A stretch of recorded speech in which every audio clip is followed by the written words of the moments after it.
Hello दोस्तों, ये एक लर्निंग वीडियो है। हम जानने वाले हैं इस वीडियो में कि ऑफर फॉर सेल या ओएफएस क्या होता है। तो इससे रिलेटेड इंपॉर्टेंट जानकारी हम आपको इस वीडियो में देंगे।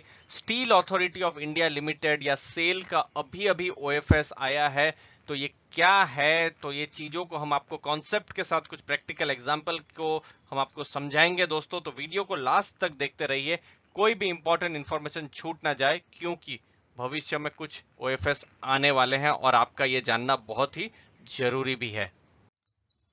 तो दोस्तों, ओएफएस क्या होता है? देखिए, फुल फॉर्म है ऑफर फॉर सेल, और अगर कंपनी लिस्टेड है और टॉप में है तो ही वो ओएफएस ला सकती है। दोस्तों, हमारे चैनल में हम आईपीओ से रिलेटेड बहुत वीडियोस बनाते हैं, तो आईपीओ के साथ जरा सा तुलना कीजिए। कंपनी को अगर मार्केट में पहली बार आना है तो वो आईपीओ के थ्रू में आती है, मतलब इनिशियल पब्लिक ऑफर।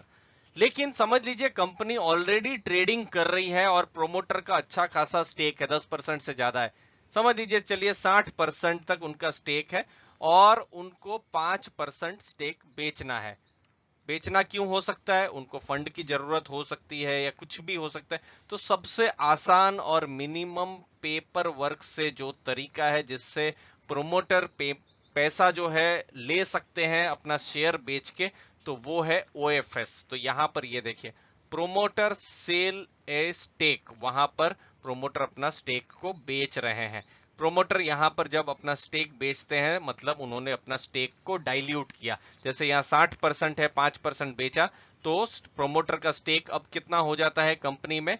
55%। और जो पैसा था वो प्रोमोटर जो भी काम में है वो अपना लगाएंगे।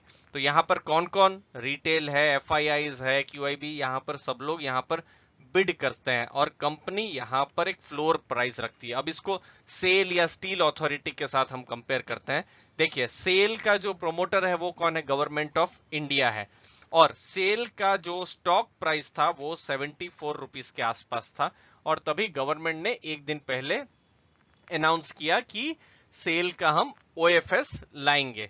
तो उन्होंने एक डिस्काउंट रखा, जनरली डिस्काउंट में रखा जाता है ओएफएस को। तो डिस्काउंट प्राइस जो था उसको फ्लोर प्राइस कहा जाता है। तो ये फ्लोर प्राइस था 64। तो 64 रुपए में गवर्नमेंट ने 10% जो सेल है वहां पर अपना स्टेक को बेचा। तो इसके हिसाब से आप समझ ही सकते हैं कि ये ओएफएस से किसको फायदा हुआ? गवर्नमेंट को 10% में जो स्टेक बेच के पैसा मिला, और जो शेयर होल्डर्स है या फिर इन्वेस्टर्स है उनको क्या मिला? सेल के स्टॉक्स मिले। अब वो खरीदे या ना खरीदे उनके ऊपर है, लेकिन उन्होंने भी खरीदा है ये सोच के कि कहीं लॉन्ग टर्म में सेल उनको वेल्थ क्रिएट करके देगी। और गवर्नमेंट ने इसीलिए बेचा क्योंकि गवर्नमेंट की दूसरी भी रिस्पॉन्सिबिलिटीज है। गवर्नमेंट को विकास के कार्य और दूसरे भी जो काम है उनको चाहिए। और आज की तारीख में गवर्नमेंट के, ये कोविड के बाद, पेंडेमिक के बाद गवर्नमेंट की सबसे बड़ी अगर कोई चिंता है तो वो है फंड रेज करना, क्योंकि उनको जो भी काम है उसके लिए पैसा भी चाहिए।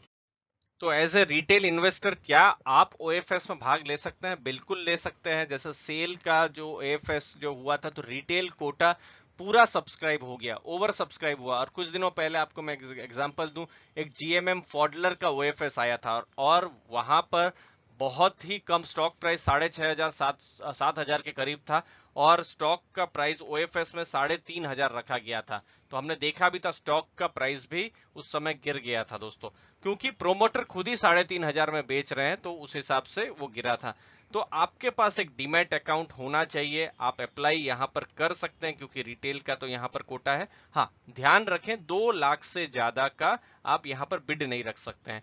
अब जैसे ये एक स्क्रीनशॉट जो है जेरोधा का स्क्रीनशॉट है, तो जो कॉर्पोरेट एक्शन है तो वहां पर आप ये जो ओएफएस है, तो जो भी होगा, जो भी वो, ये प्री पॉपुलेटेड होता है। जैसे ये अब लाइव आप देखिए, सेल का है, सेल का ये ऑफर डेट है 14 जनवरी 2021, और ऑफर एंड डेट जो है वो भी आप देख सकते हैं 15 जनवरी 2021। और ये जो कॉर्पोरेट एक्शन ऑर्डर्स होता है उसके अंतर्गत ये आता है, और 64 रुपीस का बिड है। मैंने चूंकि यहाँ कोई बिड नहीं भरी है तो यहाँ पर नो बिड दिखा रहा है, लेकिन मैं इसमें बिड भरूंगा तो फिर ये चेंज हो जाएगा। तो उस हिसाब से आपका जहां पर भी ट्रेडिंग या डीमैट अकाउंट है तो ऐसे आप ओएफएस में अप्लाई कर सकते हैं।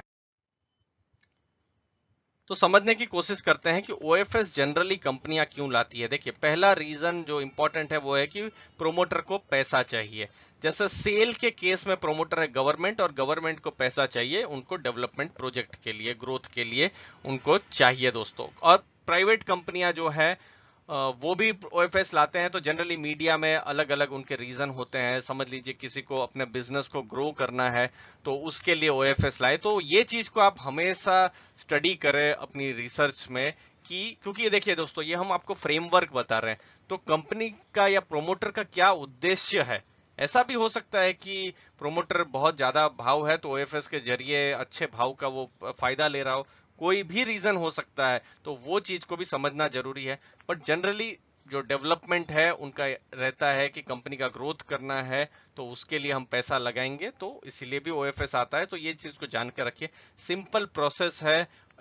जो ओएफएस है उसको अगर आप एफपीओ हो या दूसरे सब प्रोसेस है उनसे बहुत ही सिंपल रहता है।